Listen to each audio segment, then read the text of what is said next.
Eu sou Gabi, esse é o nosso gabinete e na série, que a gente está estudando aqui no canal, nós estamos conversando sobre fenomenologia, muito especialmente sobre esse livro aqui da Angela Bello, Introdução à Fenomenologia, deu um pouquinho de reflexo, mas bora para a aula.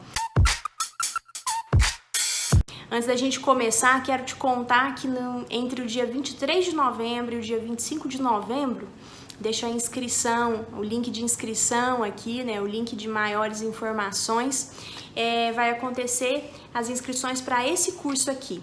Quando a gente começa uma carreira clínica em psicologia, muitas dúvidas surgem. A gente se questiona, será que eu estou preparada? Será que eu vou ter o que falar? Será que eu vou conseguir fazer boas perguntas? E a gente sabe que na graduação tudo passa rápido demais e algumas lacunas acontecem. Pensando nisso, o curso Conduções Clínicas tem o objetivo de prover instrumentalização e aprofundamento na prática clínica. Meu nome é Larissa.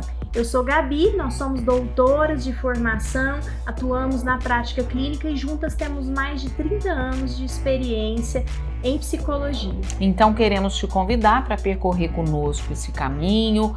A gente vai passar pelos conceitos básicos, vamos entender as nuances do processo terapêutico e vamos discutir alguns casos com você. Esse é um curso voltado para quem quer melhorar a qualidade do seu atendimento. É um curso, então, de prática clínica, sobre prática clínica, são 38 videoaulas e você faz no seu tempo, quantas vezes quiser, por 6 meses, Você tem aí até 6 meses para assistir todas as aulas, tá? Então, se você quer se aprofundar em prática clínica, essa é uma boa oportunidade para se fazer isso. Entrando especificamente na aula de hoje aqui do canal, trouxe aqui o meu caderninho para a gente conversar então sobre o método fenomenológico, e o que é então fenômeno. Quando eu estou falando do Russell, eu estou falando dessa transição, do século XIX para o século XX, de uma crítica ao positivismo, a um jeito de se produzir ciência. Na aula 1 nós conversamos muito sobre isso.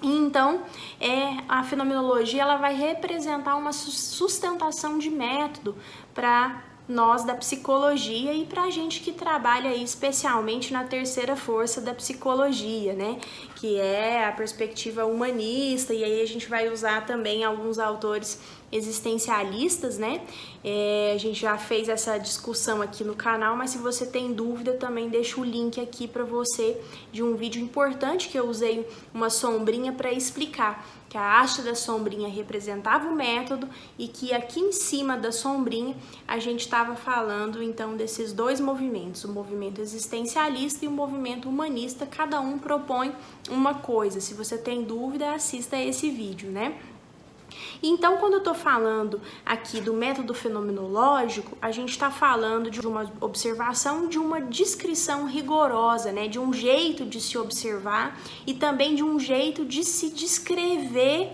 o fenômeno. E o Russell vai chamar de fenômeno porque ele vai entender que essa palavra contempla melhor a relação que o sujeito passa a estabelecer, Porque as coisas não estão em neutralidade, fora. Esse foi aqui um exemplo, peguei o controle de novo, porque foi um exemplo que eu usei na aula 1. As coisas não estão fora, As coisas estão na relação. Então, o método fenomenológico é um jeito de se observar e de se descrever o fenômeno, Então aí o texto da Angela Bello e o texto da Yolanda Forghieri vai dizer o seguinte, que o fenômeno então é tudo aquilo que se manifesta, tudo aquilo que se mostra, que se oferece aos sentidos ou à consciência. Então essa expressão que se oferece aos sentidos, ela é muito importante para nós, Significa então que o sujeito está implicado nessa absorção do mundo, nessa então percepção do mundo, A própria definição do que é percepção funciona ali como um filtro, para essa relação do mundo com o sujeito e vice-versa, Então, a discussão do Russell é sobre como se forma para nós o campo da experiência. como se forma para nós o campo da experiência. E quando eu falo isso, eu começo então a falar também de psicologia, né? Eu tô falando aqui da experiência do sujeito em relação às coisas, né? A vida dele, né? As questões da subjetividade mesmo, né?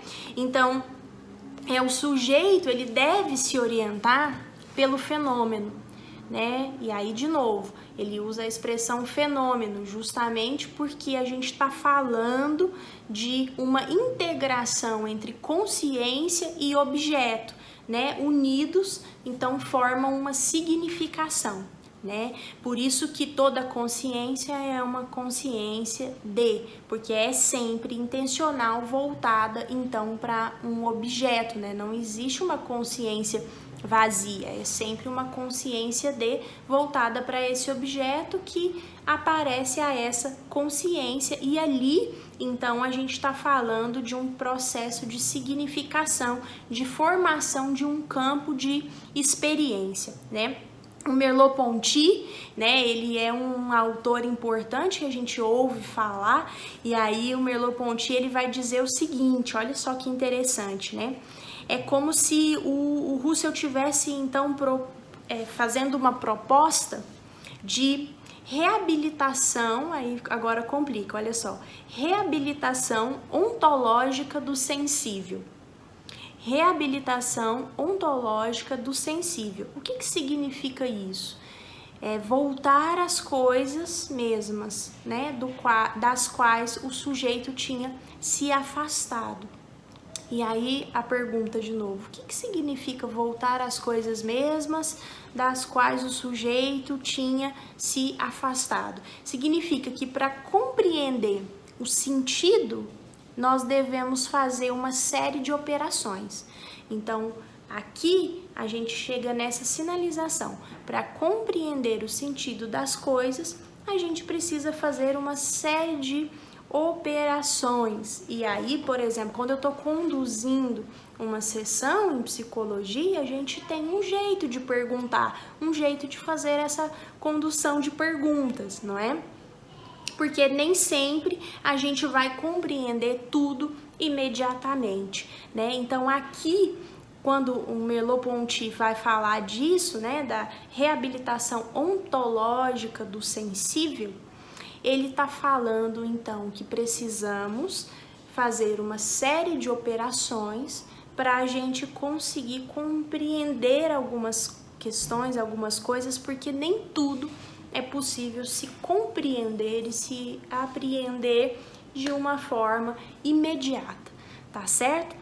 E lembro para você então que a intencionalidade é um ato de atribuir sentido, né? Então, quando a gente vai dizer que a consciência, a intencionalidade da consciência é um ato de atribuir sentido, então, às coisas, né? E aí ela unifica a consciência e o objeto, o sujeito e o mundo, né? Então, trata-se de um rompimento com interioridade e exterioridade, né? E aí a gente vai falar, então, que o Husserl foi muito importante para trazer essa contribuição para nós, né, da percepção ser colocada como o centro, né, e a gente pensar então em alguma série de operações para então compreender as coisas, o sentido dessas coisas. Na próxima aula a gente segue conversando sobre isso. Te lembro aí das inscrições para o curso de prática clínica. Um beijão em todo mundo, a gente se vê no próximo vídeo. Tchau, tchau. Satisfação pelo clique, fake, a vontade, critique. Não é tão só corretite. Tamo aguardando o convite.